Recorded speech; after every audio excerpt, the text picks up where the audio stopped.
Welcome to W&L Sports Weekly. I'm Jeremy Franklin. This week we'll visit with football coach Garrett LeRose, women's soccer captain Emily Roche, and men's soccer captain Griffin Scott. But we start with a quick look back at the weekend in Washington in the athletics.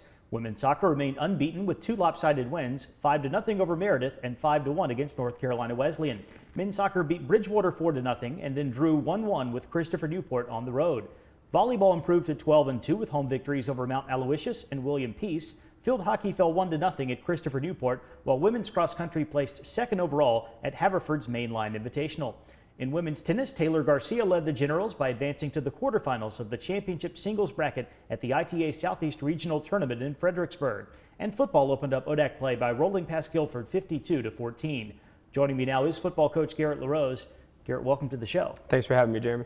What led to such a comprehensive performance by the Generals against the Quakers on Saturday? Well, I think it all started with a great week of practice for us. The guys really focused, understanding some of the struggles we had in ODAC play last year and some of the shortcomings towards the back end of the season. So we've been very motivated each week with being 1-0 and understanding that a good start to the ODAC sets you up for success later in the season. So they took a great 3 days of prep into the game and then executed at a very high level. Early in the season, we've seen some new wrinkles from the W&L offense, from variations of the option to a more potent passing attack. How much growth have you seen from your offensive unit so far? I think there's been two parts that have been big for that growth on the offensive side. Is one, guys embracing some new concepts. I don't think they're major departures from who we've been in the past, but they're ways to try to give us some angles and some advantages to the way that defense has been playing us.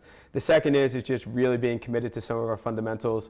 We saw that last year where if we weren't committed to doing it the right way, how we fell just short by a half step or a half yard, that this year those guys have been focused and committed to doing that better. And then the efficiency in the passing game has really helped us be more successful as well.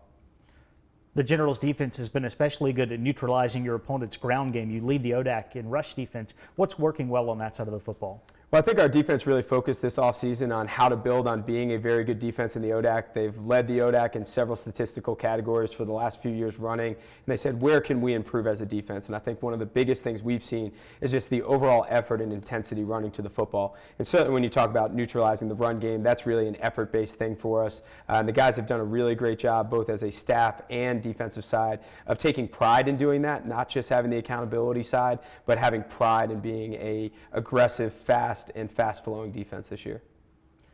You've had the luxury of playing your first 3 games of 2019 at Wilson Field. Now you'll hit the road for the first time to take on Hampton-Sydney this weekend. What are the keys to having success away from home? Well, certainly starting early on the road is always an important thing, and being settled through some of the momentum. I think the advantage we have going on the road this year is it's somewhere that we're very familiar with. Oftentimes your first road game is in a non-conference game, potentially an unfamiliar place. This year going to Hampton-Sydney is somewhere where our guys are familiar with what the environment is, what the atmosphere is. And I think also going on the road in the ODAC helps you when it's your first road game, because there is that focus and that energy to it. So I think those will be big advantages, but our guys starting early and then overcoming adversity, because inevitably on the road you're going to have to overcome some adversity to be successful. Garrett, thank you for joining us. Good luck with the rest of the season. Thank you. I'm now joined by Emily Roche, senior soccer captain from Ashburn, Virginia. Emily, welcome to the show. Thank you. At 7-0-1, W&L is off to its best start in 5 years. What's been clicking for the team in the early part of the year? Sure. So we've had a really good foundation, I think, since preseason, where we've actually instilled a family-like culture where, we're not only holding everyone accountable, but we're being respectful in the same ways you'd be respectful with your parents. But we've got this kind of open dialogue that's similar to a family, and I think it's made people really appreciate, support each other more, kind of also just like loving the game and loving being out there with everyone. But I think we've also learned to listen to each other a little bit more, so we're really open to feedback from not only older players, not only coaches, but younger players. So I think we're doing really well with learning to take feedback and give feedback as well. So I think that's been awesome. But we've also been finishing a lot. We've been really creative in the final third. Definitely different from last season. We didn't put away as many goals. So it's been really good. But I definitely think that family culture we created in preseason has continued through the season. So I definitely attribute that to a lot of our success. W&L has kept 6 clean sheets through its first 8 matches. What needs to happen to maintain that level of intensity on the defensive side as you jump into conference play? Yeah, so this week we have been working on communicating a lot more and cleaning up those mistakes. We definitely know how the ODAC plays, very much dumping the ball over. really aggressive, really scrappy. So we're trying to fine tune a couple things so that we can get ready for that, but continue to be really aggressive, having really, really good practices. We go out there every day and we make our practices the exact same as games. So definitely preparing for ODAC play a little bit is going to change how we practice a little bit, but same aggression, same mindset. Everyone's been really great about that. So like I said, we have 3 practices left, so until Lynchburg, but it'll be good. Your sister Sophia is a rookie on the team. She has scored 5 goals in the last 4 matches and was just named the ODAC Player of the Week. She's one of several first years who are already contributing on the field. What has that class brought to the team early in their careers? Yeah, so I actually remember, it's funny you say that, I remember the first time that she scored when we played 1 year together in high school, and I will remember the moment she scored in the Sewanee game for her first collegiate goal. So it's been awesome to have her in the field, but the freshman class as a whole, I mean, there's 9 of them, and every single one of them contributes like immensely. We have such a deep roster this year too, just from the freshmen alone and the rest of our team as well, but the freshmen really create depth. And I mean, I've loved playing with Brenna in the back. Grace Will-Chelsea's been great in the midfield, but when they go in the game, they make such a good impact that we're definitely going to succeed with that class. And like I said, since it's such a big class, I mean, they're going to add so much to the field and so much to the game. The Generals open up ODAC play against Lynchburg at Watt Field on Saturday. How is the team approaching that match?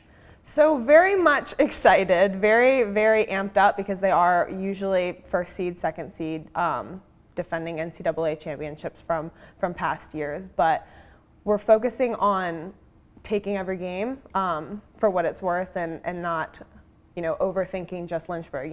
Everyone usually gets amped up because Lynchburg's really good at all sports and especially at soccer, but very much taking it as the first conference game, first ODAC play, just making it the best we can, and we really think if we can come out with a win, that will set the rest of conference play for us and really put us in a good position to especially be like first seed. Emily, thank you for joining us. Good luck as you get into ODAC play this weekend. Yeah, thank you. Here with me in the studio is Griffin Scott, senior soccer captain from Dallas.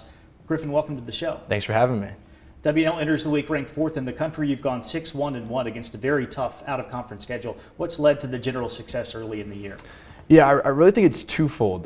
The first of which is, the returners did a great job this offseason of really fine-tuning some skills and putting in the work that was required. When we came back here in August, we were ready to kind of really pick up from where we left off and really kind of take the next step forward as a team. So that was a great aspect of the offseason. And the second of which I'd say is really attributed to the coaches and the returners in terms of just making sure that we kind of are upholding that hyper-competitive environment, making sure every practice, every drill is a battle, and that really has kind of paid off in the games, I think.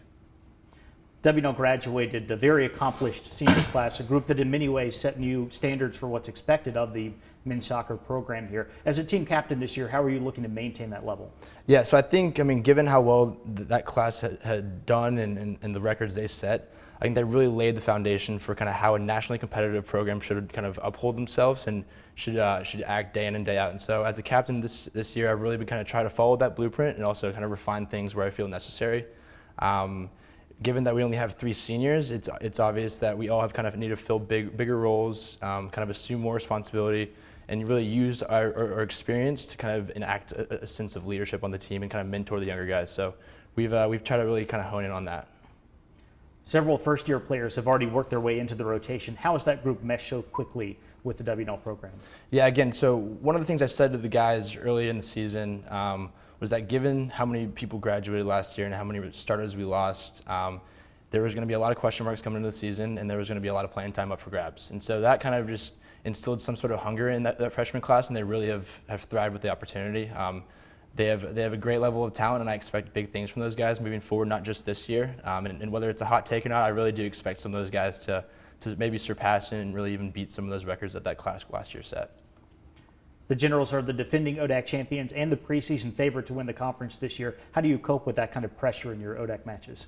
Yeah, so given how well we did and how strong we were able to perform against some of the highest ranked teams in the nation, I think that now it's clear that every game from here on out we'll have a target on our back. One of the things I've been talking to the guys about is just making sure that we're matching that intensity level every game. Knowing that teams are going to come out after us and really try to knock us off, it's important that we go back out there, we do our jobs and handle business week in and week out. So that's really kind of the mindset we have going forward. Griffin, thank you for joining us. Best of luck with the rest of the season. Thanks for having me. Appreciate it. It's time for a look at the upcoming weekend. Women's soccer kicks off conference play against defending ODAC champion Lynchburg at Watfield on Saturday. Men's soccer will take to the pitch later in the afternoon to face Transylvania. Men's cross country will compete in Shenandoah's Hornet Harrier. Volleyball heads to Bridgewater for ODAC matches against the Eagles and Ferrum. Football hits the road to take on Hampton-Sydney, and field hockey will face Montclair State at Spooky Nook in Pennsylvania. Women's golf travels to Alabama for Huntington's Montgomery Country Club Intercollegiate, and men's golf will take part in Ohio Wesleyan's Gordon Collegiate Classic in Columbus. For W&L Sports Weekly, I'm Jeremy Franklin. Thanks for watching.